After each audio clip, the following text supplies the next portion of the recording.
ஜேஷ்டாதேவி மற்றும் மந்தாதேவியான இரு மனைவிகளுடன் மற்றும் மாந்தி குலிகன் என்ற இரு மகன்களுடன் இந்த க்ஷேத்திரத்தில் மங்கள சனியாக அருள் பாலித்து வருகிறார். இந்த க்ஷேத்திரத்தில் பித்திருக்கள் சாபம் இருந்தால் இந்த க்ஷேத்திரம் போய் தரிசனம் செய்து வாருங்கள். அதே போல் ஏழரை சனி, அர்த்தாஷ்டம சனி, கண்டக சனி, ஜென்ம சனி, பாத சனி, இது போல பல சனி பகவானுடைய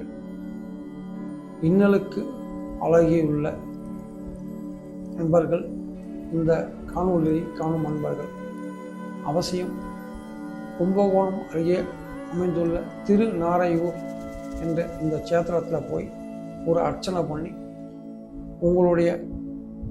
இந்த துயரத்திலிருந்து விடுபடணும்னு சித்த தரிசன சேனல்